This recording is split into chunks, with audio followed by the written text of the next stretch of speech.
प्रणाम, नमस्कार, बहुत स्वागत है आपका उस कार्यक्रम में जिसका नाम है हे प्रभु आनंददाता। आप हमें बहुत आनंद से अपने रिएक्शंस भेज रहे हैं और एक बार हम फिर लगे हाथों आग्रह करते चलते हैं। हमारा नंबर है व्हाट्सएप नंबर जो आपके स्क्रीन के निचले हिस्से पर डिस्प्ले हो रहा है, निरंतर प्रदर्शित हो रहा है, दिखाया जा रहा है 7000 700 969 440 700 969 440। इस नंबर पर अपनी रिएक्शंस, अपनी प्रतिक्रियाएं हमें भेजिए। आपके प्रश्न और जिज्ञासाएं भी निरंतर मिल रही हैं और आज इस कार्यक्रम में हम एक दर्शक के प्रश्न के साथ एक शायद चिंतन के एक बड़े सिरे को हम चर्चा का बिंदु इस कार्यक्रम में बना पाएंगे। उन्होंने प्रश्न पूछा है कि बाढ़े पूत पिता के धर्मे, खेती उपजे अपने कर में। इस बात को जरा समझाइए। अब जिस चीज़ को वो समझना चाहते हैं या पूछना चाहते हैं, अक्सर हम ये सुनते हैं कि जीवन में कर्म करना ही हमारे हाथ में है, जो गीता कहती है। कर्म करते हुए हम आगे बढ़ते चलते हैं और फल की चिंता नहीं करना है, फल से अपना ध्यान हटा लेना है। तो इनके प्रश्न का जो सिरा जाता है कि फिर यहाँ तो हमने अपने बच्चे के लिए जो ये कहावत कह रही है, अब देखिए ये तर्क और कुतर्क की तरफ भी जाती हैं ये बातें, कि इनका प्रश्न ये है कि जब कोई पिता अगर वो अच्छे कुल संस्कार, जीवन को मर्यादित आचरण से संचालित करता है तो उसके बच्चे को वो फलीभूत होगा, तो इसमें कर्म क्या है? आप तो ये कह रहे हैं कि वो बहुत ही संस्कारी है, बहुत ही अद्भुत तरीके से उसने बहुत ही मर्यादा में बंध कर अपने जीवन को, बंद कर शब्द तो उचित नहीं है, मर्यादा में रहते हुए अपने जीवन को संचालित किया है।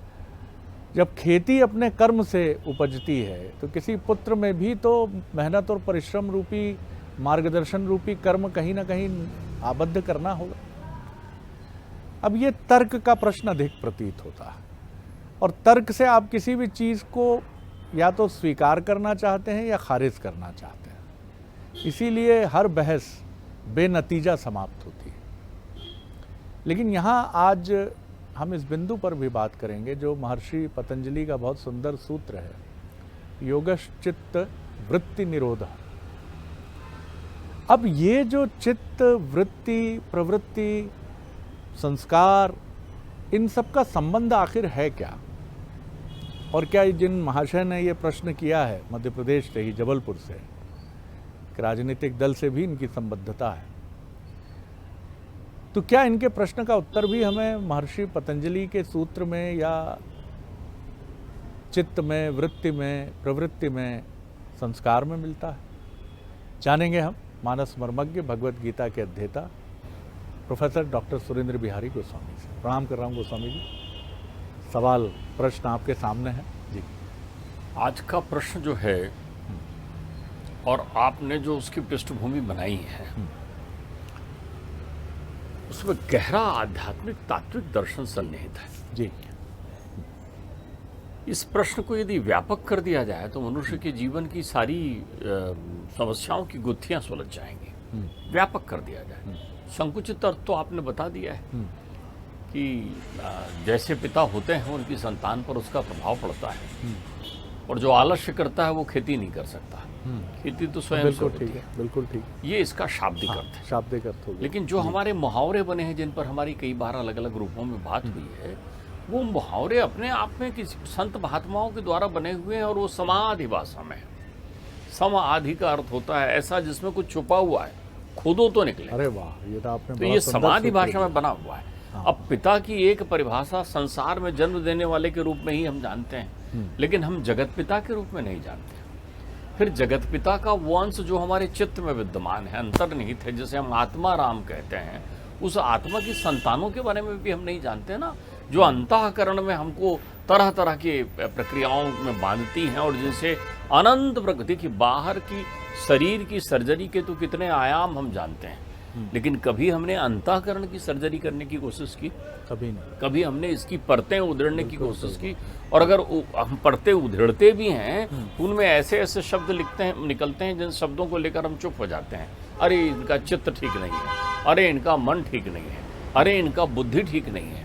तो आप इन शब्दों, अरे इनके संस्कार अच्छे हैं, इनके संस्कार बुरे हैं, ये बोलकर हम तृप्त हो जाते हैं। लेकिन ये अन्योन्याश्रित शब्द संरचना को हमें समझने की जरूरत है।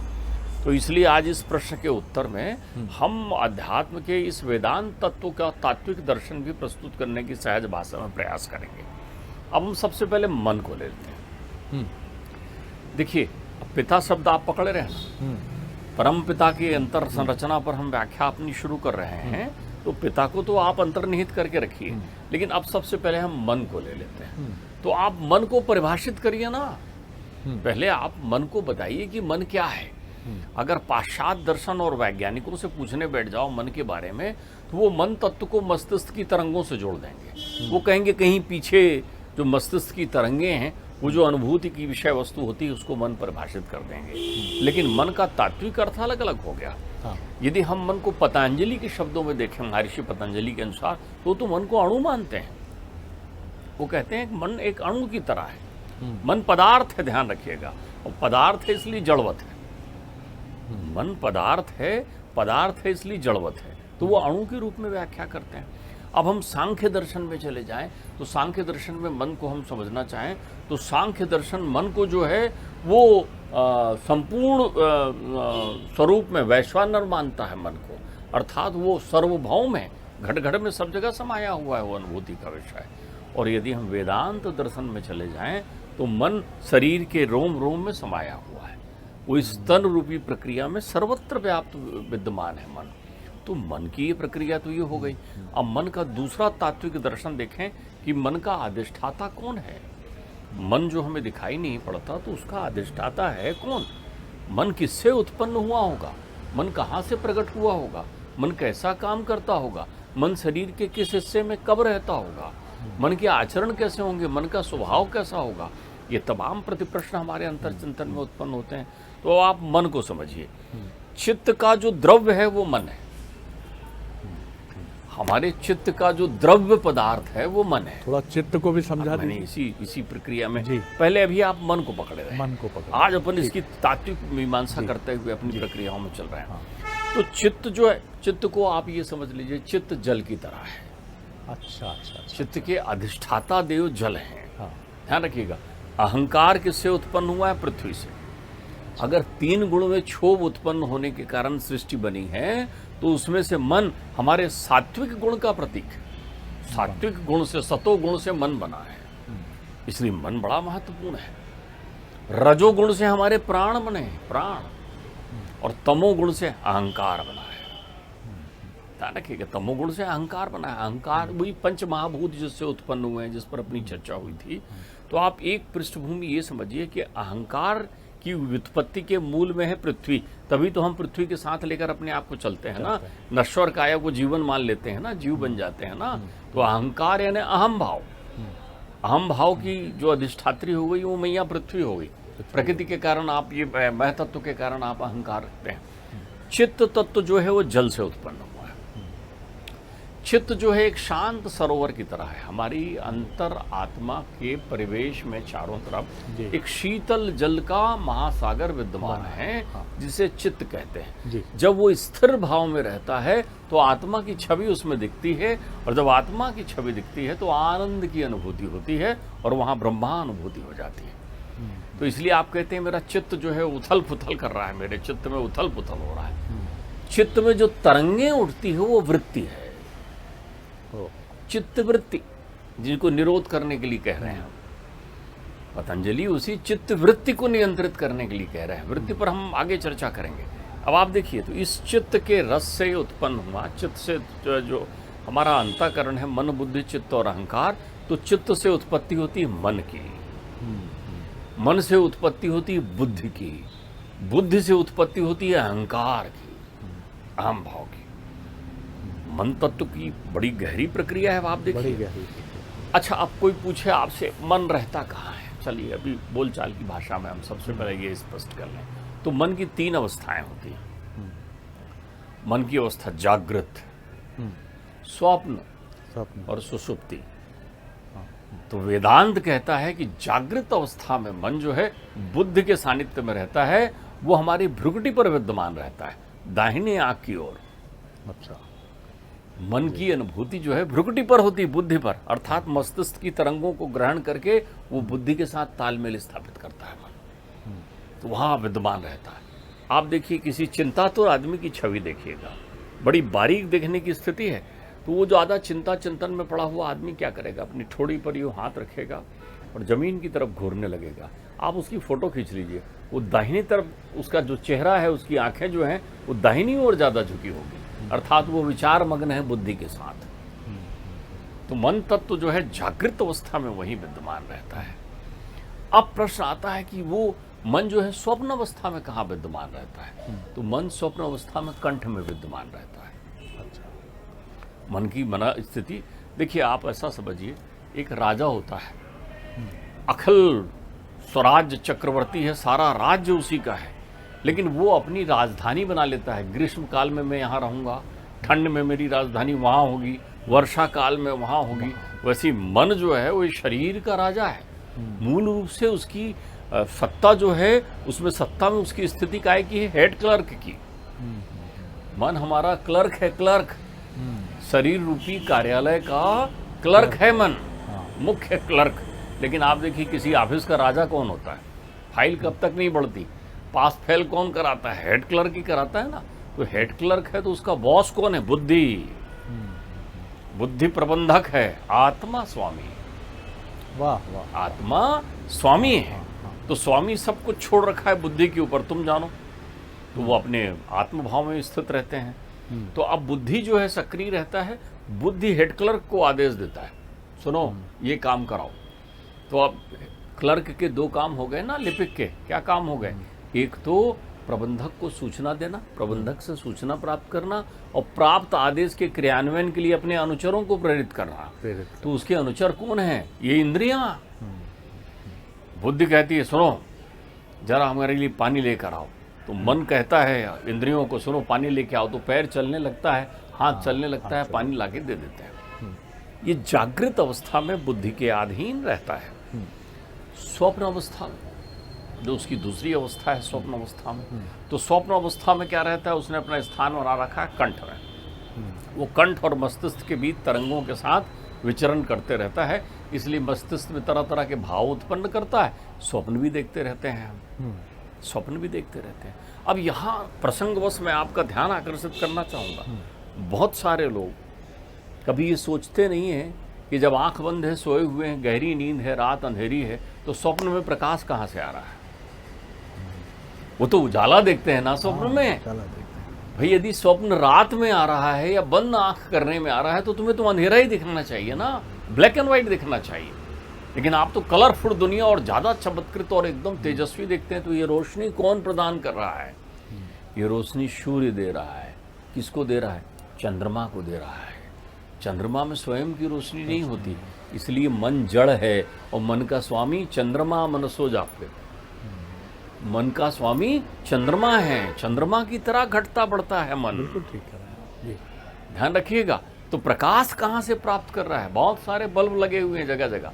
मन प्रकाशित होता है तो सारे बल्ब जलने लगते हैं, आंख भी, कान भी, नाक भी, सब दिखने लगता है सारी चीजों में।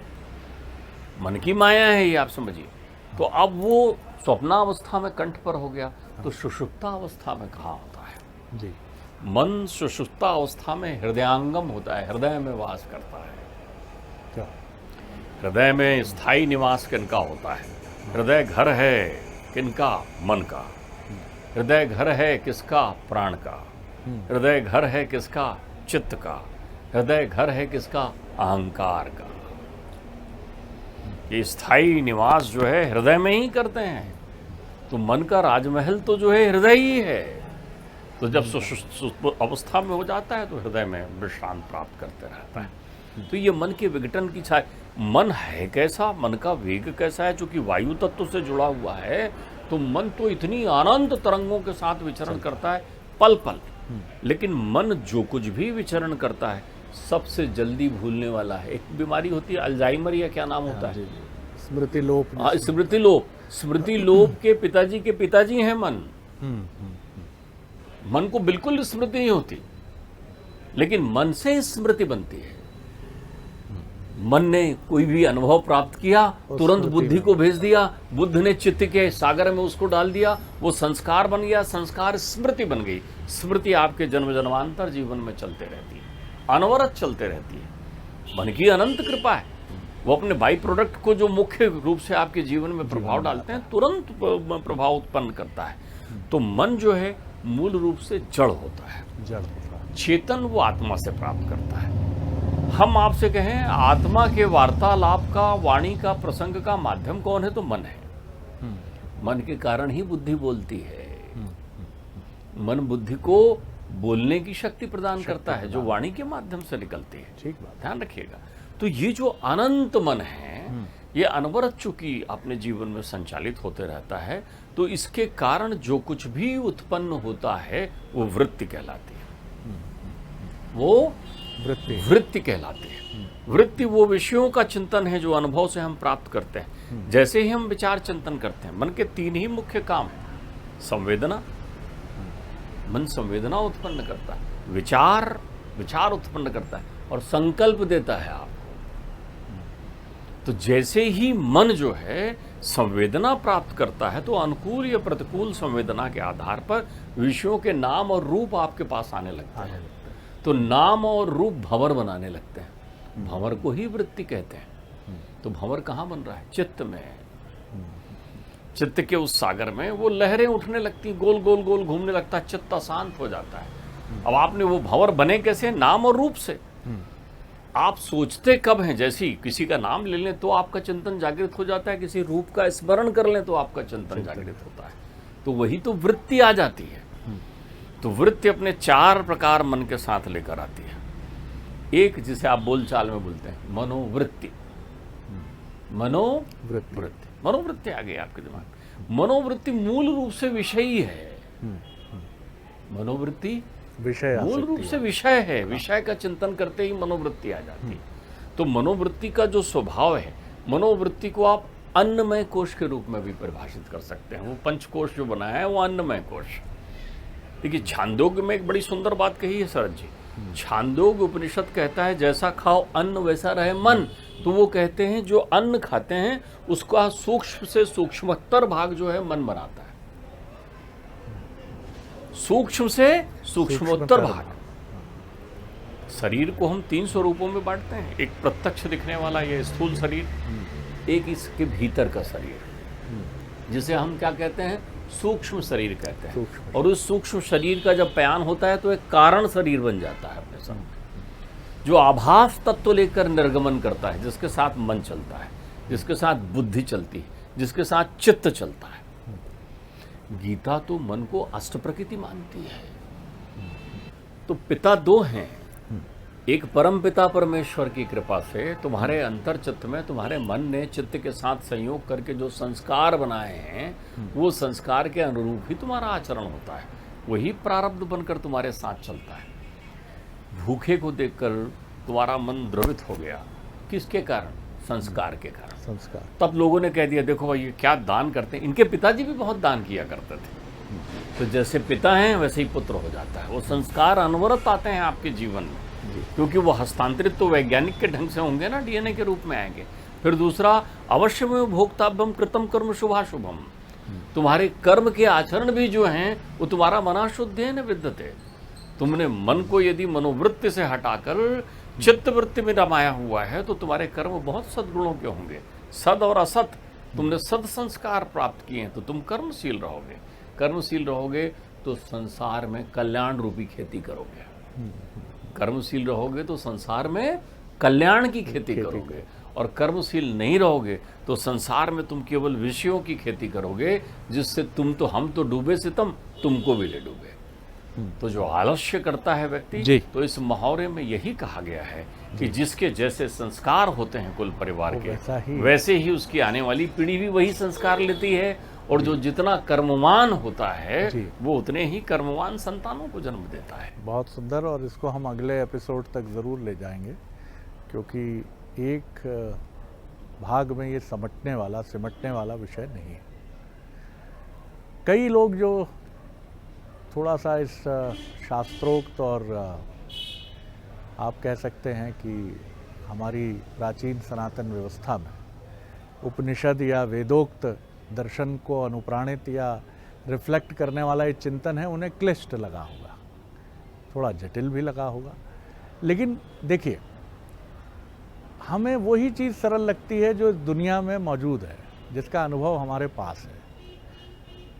जिन लोगों ने अध्यात्म की पाठशाला में, फिर बाद में कॉलेज में और बाद में फिर विश्वविद्यालय पहुंचकर अध्ययन किया है, वो इसके महत्व को भी बहुत अच्छे से समझते हैं। ये मैं सुना हुआ ही बोल रहा हूँ, मेरा अपना ज्ञान नहीं है, मैं भी अज्ञानी हूँ।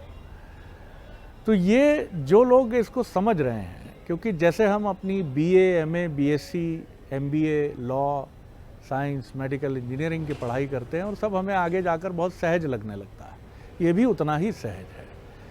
और एक पढ़ाई ये भी है, बिल्कुल ठीक बात है, जैसा अध्ययन डॉक्टर गोस्वामी का है, कितने सहज रूप से वो चलते चले जाते हैं, क्योंकि ये उनका अध्ययन है। उन्होंने इसके अलग अलग श्रेणी के संस्थानों में इसके अध्ययन और अध्ययन से उपजे अनुभव से इस बात को न सिर्फ समझा है, बल्कि आपके हमारे लिए सरल रूप में प्रस्तुत करने का एक बहुत सुंदर कार्य का बीड़ा भी उन्होंने उठाया। इसलिए आप इसकी जटिलता में उलझकर इसे नीरस विषय कतई न मानें। आप ये समझें कि ये भी वैसा ही एक अध्ययन है कि कई बार हम जब नई क्लास में जाते हैं तो हमें विषय बड़ा नीरस और उबाऊ लगता है। 1-2 दिन हमें लगता है कि पिछली कक्षा में सब समझ में आता था, यहाँ तो कुछ समझ ही नहीं आ रहा है कि क्या मन है, क्या मनोवृत्ति है, क्या चित्त है, इसका स्वामी कौन हो गया, बुद्धि कहाँ से प्रकट हो गई, कौन इसको आदेश दे रहा है, कौन शरीर के भीतर है, कौन शरीर के बाहर है। इन प्रश्नों को समझना क्यों आवश्यक है? इसलिए कि सब ठाठ धरा रह जाएगा जब लाद चलेगा बंजारा। तो बंजारे को जब सब लाद कर जाना ही है, जाना नहीं है, सब ठाठ यहीं धरा रह जाएगा और लद कर तो हम ही जाएंगे। तो उसके पहले इस पाठशाला में, इस कॉलेज में, इस विश्वविद्यालय में आकर अपनी अपनी पात्रता अनुसार अध्ययन करना बहुत आवश्यक है। इससे अधिक कुछ नहीं। अगले एपिसोड में और चर्चा। बहुत धन्यवाद करता हूँ, प्रणाम करता हूँ। भेंट करेंगे अगले एपिसोड में इसी के और विस्तारित पक्ष और पहलू को लेकर। प्रणाम, नमस्कार।